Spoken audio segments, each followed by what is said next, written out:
So let's move on to our next segment of today's town hall. I'd like to introduce Chris Davis. Chris, first of all, welcome back to our town hall. We're really delighted you can join us today to talk about global water stress. As I mentioned earlier, Chris is a senior advisor to the Ceres Institution Investor Network, really focused on essentially sustainable practices, serving the many institutional investors, and with just kind of a way too much money to manage. Right. It's mind-boggling how much. So let's go ahead. And so over to you, Chris. Well, thanks, AJ. And I love you guys' t-shirts, and Susan, your art was beautiful. I have a timeshare in Princeville in north end of Kauai, so I recognize that beach. And Oh, yes. it's a beautiful one. Thank you. I'm joining you from chilly Ipswich, Massachusetts, north of Boston, where it's 37 degrees and blowing at 20 to 25. So it's a balmy 51st Earth Day here in New England. Just briefly, the first Earth Day actually changed my life, although I was in 10th grade. And I've worked in the environmental field all my life, first briefly as an environmental engineer, then for a long time as an environmental lawyer, representing and advising big companies mostly. And then the last 10 years as a advocate at Ceres, which is an interesting nonprofit organization. Those institutional investors who manage, it's now more than 175 of them, and they manage over 30 trillion. They take our calls, if not our advice. But we've been working on really the solutions to climate change and water scarcity, water problems as an investment and business risk and opportunity, always focused on the business case rather than the moral case, although there is one. I'm now allegedly retired as a senior advisor, but still managing to keep busy. So happy Earth Day. I'll talk about 15 to 18 minutes, hopefully, and hope AJ and or Liz will stop me if I run on longer than that, about the global water crisis from Ceres' perspective and some of the things that we, with the investors and companies we work with, are trying to do about it. Water issues, droughts, deluges, floods, sea level rise, which many of you have observed, and I'll come to the slides here in a minute, Right. are really the leading edge of climate change, which we, our communities, our clients, and particularly the developing world are experiencing now. It's going to get worse before it gets better. Just a factoid to remember, and this will come up again, world water demand will exceed available supplies by at least 50% by 2030. That's now 9 years away. This is a huge problem for the world's governments, communities, corporations, and all of us to solve. It'll take things like pricing water at its real value, like the water from the Colorado River that serves Southern California, to use it a lot more efficiently, especially in agriculture, and to use it sustainably. So let me light into the slides here. I'll go. Chris, just let us know. Just prompt us when you want us to change the slide. Okay, next slide, please. Thanks for showing these, since I'm not good at screen sharing. Well, here are some statistics, and I'll share the deck with AJ and the team. So I'm not going to read all these, and you don't have to read all the bullets either. But there's some pretty sobering statistics here from some credible sources. The World Economic Forum, the people who bring us Davos, have been listing, water scarcity as one of the top 10 risks in the world in terms of likelihood and seriousness for something like a decade. 2/3 of the world's population may face water shortages by 2025. That's 4 years from now. And 2.1 billion people on Earth, particularly in the global South, do not have access to safe drinking water today.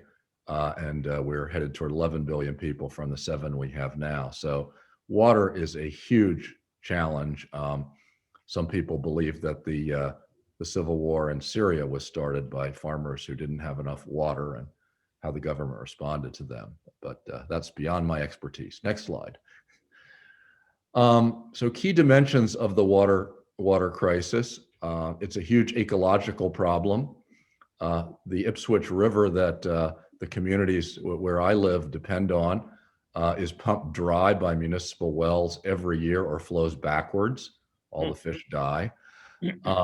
And it's just been named one of the 10 most threatened rivers in the United States. And that kind of thing is happening a lot of places. The economic value, you can't make Coca-Cola. You can't run a power plant without cooling water. There's a lot of things. You can't make microchips without a lot of very pure water.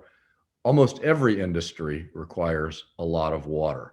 The amount of water that goes into a pound of beef or a pound of just about anything we eat is astonishing.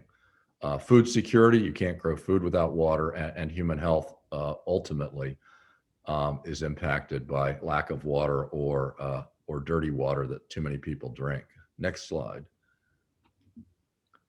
So the risks to business, which has been our focus at Ceres, let's back up. Okay. They are material and becoming increasingly so. There are really four categories: market risk, reputational risk, since the value of almost every company is largely its goodwill rather than its hard assets these days. Your reputation, as I'm sure you know, is your business and your future.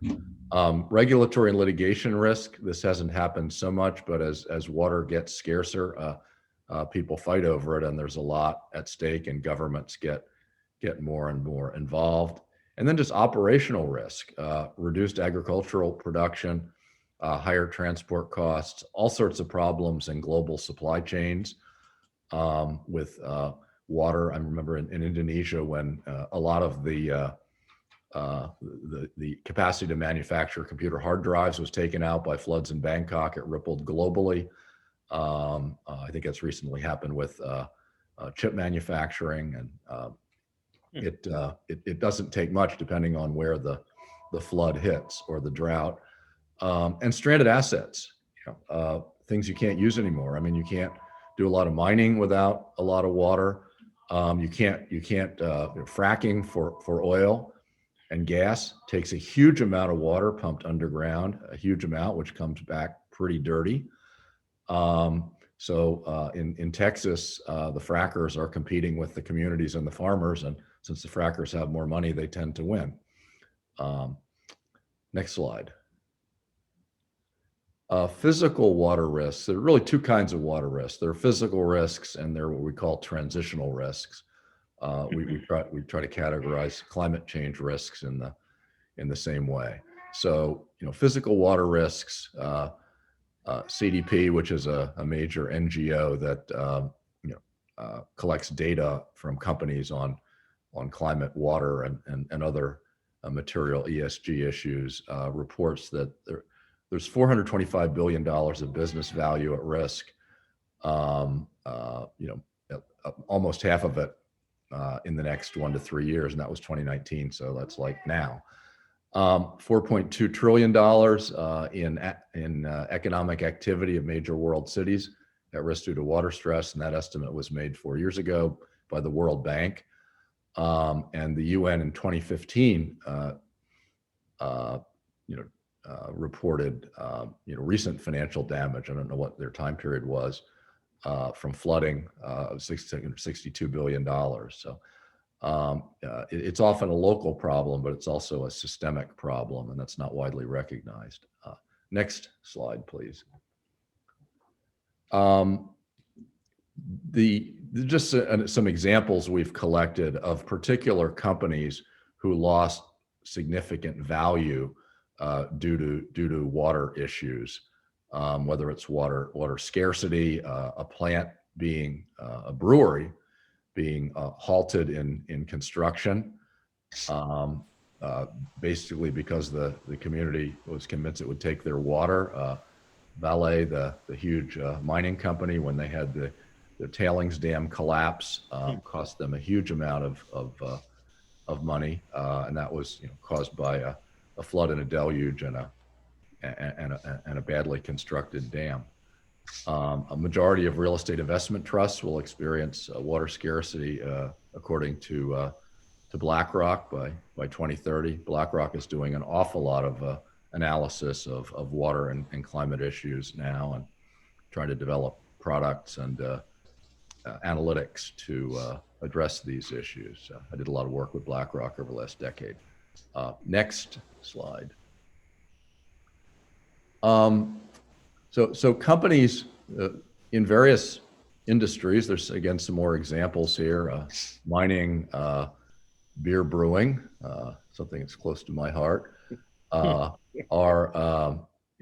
both major causes of water quality issues and water quantity issues, to the extent they use a lot of water in their businesses. And they're also increasingly vulnerable to water shortages and pollution. There's starting to be more and more headlines about that in places like Bloomberg, the Wall Street Journal. Next slide. Okay, so what are transition risks? These are a little, not quite as straightforward as the physical impacts of a flood or a drought, but the amount of sort of engineering, water management that will be necessary to fix the more than 50% water supply shortfall expected globally by 2030. And WRI is the World Resources Institute, the source of that. And they are a pretty respected and credible environmental think tank down in Washington, D.C. So they say $1 trillion a year. That's in addition to the $2 trillion a year we need to address or to invest in what I'll call climate solutions to mitigate greenhouse gas emissions so that we don't exceed 2 degrees warming a year. And these two are closely linked. And again, a third of potential GDP growth could be lost due to water quality degradation or shortages. And the TCFD, I don't know if you're familiar with that group. It was put together by Mark Carney when he was the chair of the Bank of England and the Financial Stability Council, and Michael Bloomberg, the Task Force on Climate-Related Financial Disclosure. Hopefully a bunch of your clients are now doing annual TCFD reports, but their recommendations include disclosure by companies of the physical risks to their businesses from water, and doing water stress tests. It's very similar to what they recommend for the disclosure of climate risks and how they will be managed and metered and monitored and so forth. Next slide. So what my little organization that I'm now a senior advisor to, whatever that means, what Ceres does. And by the way, Ceres has a growing San Francisco office. There are about 150 employees now, but it's a little organization that punches way above its weight in terms of who we work with, and at least we like to think the influence we have by making the business case for sustainability. So we work with more than 50 companies in 20 sectors on sustainability as applied to their business and their sector at a very deep level as a fundamental business and financial issue. The investor network has at least 180 members now that manage over $30 trillion, including the major pension funds on both U.S. coasts. So we have done, and I did a lot of work with CalPERS and CalSTRS and the San Francisco Pension Fund.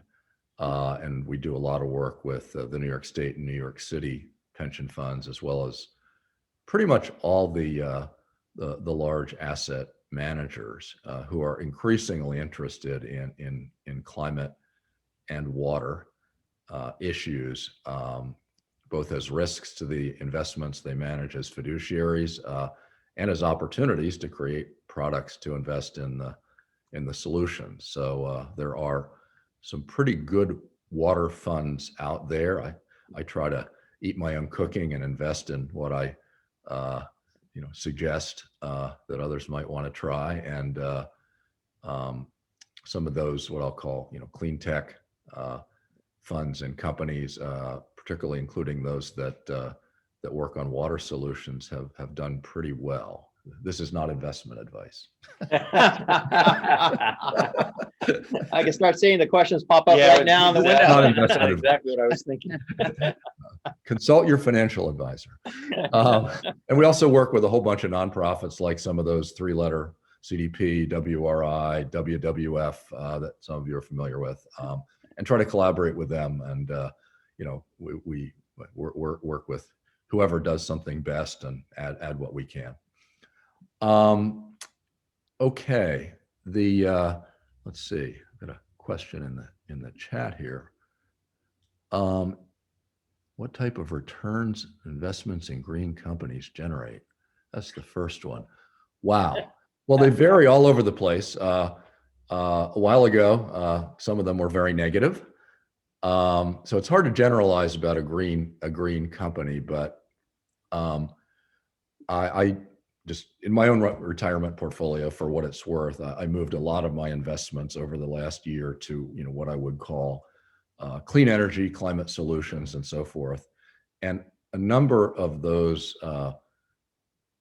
funds and those companies were up 70 to 80% in the first 3 months of 2021. Now that's aberrational. That's crazy, and we're just coming out of COVID, so I don't expect that to continue. But so, Chris, would you expect this year, during the Biden-Harris administration, there's been a very significant focus throughout every government agency about thinking through sustainability and environmental issues as kind of a part of their mission? And I think, absolutely. I mean, it was actually happening before. I mean, it was happening under Obama. It was still happening under Trump, because CEOs have a longer time horizon. At least most of them do, than the elected political officials. So at least corporate America and corporate Europe, at least the leaders among them, were way ahead of their governments in sustainability and taking action on climate change. The number of companies and investment funds and advisors, pension funds, making net zero emission by 2050 and like 50% emission reduction in their operations, their supply chains, or your investment portfolio, by 2050 is it's a huge bandwagon right now. And frankly, none of them know how they're going to do it yet, but they've got a lot of time. But they're going to be held accountable too. So it's not just one of these greenwash things where you say, "Yeah, I'm going to reduce my emissions by." So I think you're suggesting if you're going to invest in these types of equities, you should definitely be taking a long-term view. Yeah, definitely. Don't watch weekly or quarterly returns. You'll go crazy. But I really think the time has come when the climate solutions, water solutions need a huge amount of capital. We're now in sort of clean tech 3.0 at least. We wrote a paper about this. The first wave of clean tech was a disaster. I was working in a clean tech law practice then in 2007, 8, 9, 10. Then a lot was learned, and now we're in the third generation where the VCs and the tech companies are a lot smarter. A lot of them have been through this. They've learned from failing, and private equity. There's an awful lot of private equity investment opportunity in renewable energy and all sorts of what I'll call clean tech. Do you have more slides, Chris, for us to go through? I have a lot more slides. Yeah. Great. So I'm not going to recommend articles and things right now because I'm probably in overtime right now. All right. Let's go on to the next slide. Next slide. I'll just turn off the chat. Okay. So what Ceres does, I mean, Ceres works with investors to push or persuade companies, works with companies directly, and works on policy in the capital markets, including with the Federal Reserve, the SEC, and so forth, to try to affect systemic change, all of which will, trying to lead to a sustainable economy. Next slide. Ceres has a robust water program. My last major project was with the water program. We work with investors, we work with companies, we work with their suppliers. Again, all around the business case for managing water risk and finding efficient solutions. Next slide. And By the way, how much more time do I have, or have I used it all up? I've got about another 6 minutes. Okay, Yeah. I can finish. Okay, good. All right, so Ceres has done a bunch of thought leadership. You can find all this on the website under resources/reports. We do not have a monopoly on good writing on water risk issues, but I'd say Ceres is sort of maybe the leading nonprofit NGO that works with companies and investors on water, and has been doing it for a decade. Next slide. So with investors, we have a working group called the Water Hub. CalSTRS has been a leader in it, as well as Norges, which is the the Norwegian sovereign wealth fund. That's where their oil money went. They manage $1 trillion. PGGM, one of the largest pension fund managers in the world, out of the Netherlands, as well as some smaller boutique asset managers. So there are now 125 members at least of the Water Hub, which is a very large percentage of the investors we work with. So there's obviously a lot of interest and concern about water risk issues. Next slide. So we put together a handbook. Basically, the investors put together the handbook. We organized them into working groups and figured out what issues, what topics they thought needed addressing, what expertise they had, where the data gaps were. And we put together this, it's now an online tool called the Ceres Investor Water Toolkit, but it's also pretty relevant to companies because it's sort of the playbook for how investors look at how a company, how some of your clients are managing their water resources. So it's really supposed to be, it's pretty practical, hands-on how-to guidance, and it gets updated frequently. Next slide.